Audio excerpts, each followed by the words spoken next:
kind of HVAC?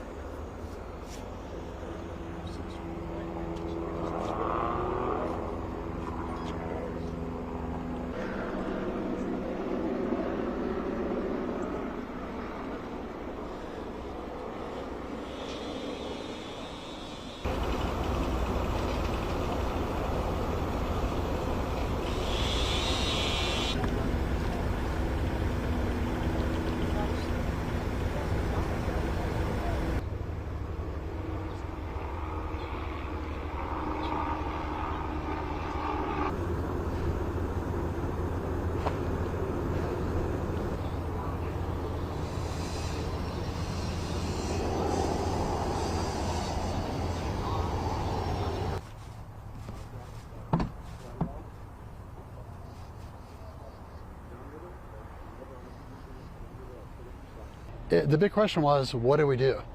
And, you know, things were getting dicier by the moment. We couldn't tell if the water was going to continue to rise. So I said, we need to get out of the house. So I grabbed my wife and we literally jumped in the water, and it swept us down to about 200 feet down that way. And there's a crepe myrtle tree that we grabbed hold of, and we waited for rescue. I literally pulled up my waterproof phone and started calling people going, hey, get Swiftwater Rescue to come get us, because we are like in extremis. We are in bad shape.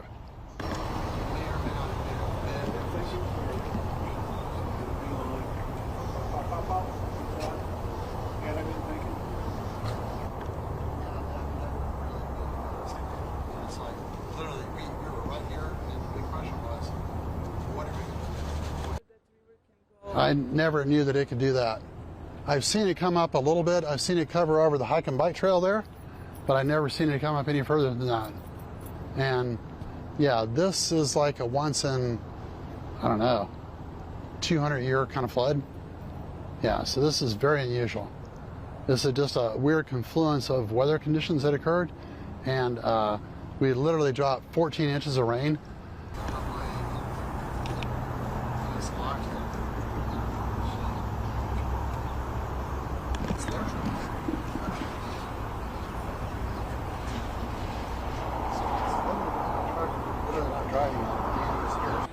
About 6:30 in the morning or 6 o'clock in the morning, we heard some thumps. I had a shed around the corner, and the shed started banging against the house. And my wife jumped up and she looked out the back and she said, there's a river back there. And so we ran to the front, and by the time we grabbed 2 dogs and a set of keys, the water had risen, covered 4 motorcycles, and flooded a Jeep, and then flooded a big truck. A sunroom over that deck, and there was a lot of stuff in there. It was about 10, 15 feet tall. So literally this area, even too deep. By the time, like over the last 5 minutes, the water went from like right there to right here. And then another 10 minutes, the water was like this high. It was scary. It was really scary.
complete shock. I'm still in shock today. The devastation was such that I'm still in shock today. And with the rescues going on and the helicopters, you just know there's so many missing children and missing people. You just want them to be found for the sakes of the families. But you know it's not going to be a good ending. It's just not going to be. There's no way people could have survived the swiftness of the water. So what you're showing me there? What I have here are photos of the RV park right at the end of my granny's road that were completely flooded. Oh no, Granny. I can't get any more. Oh my God. Oh my God, it's coming up to my feet. No warnings at all. They came hours later, which was the most devastating part. You know, we got the warnings on our phones hours later. Hours later. The destruction had already been done before the warnings came out. And as you could see, the flood warnings did not come for hours later. Hours later. So I woke up, I hear the rain coming down in buckets. And I'm also with the rain, I'm hearing cracking noises. It's indescribable, the sounds of how loud they were, which turned out to be the cypress trees coming down, the massive cypress trees that came down along the river. The cracking noise was just, you know, it was incredible. Just incredible noises.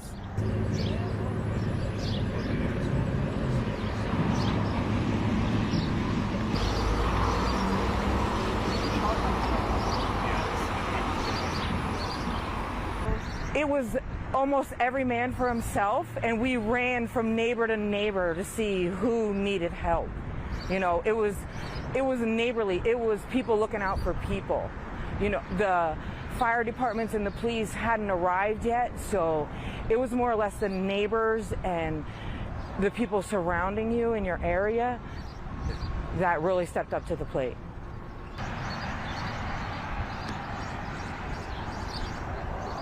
Do you want me to give you the one? Something I'd never seen before. You knew it was tragedy. It was just something so serious happening. And the swiftness of the water, it wasn't slowing. It wasn't slowing. Debris and furniture and RVs were coming down the river. The sounds, it's just unbelievable, the sounds. This is devastating, absolutely devastating.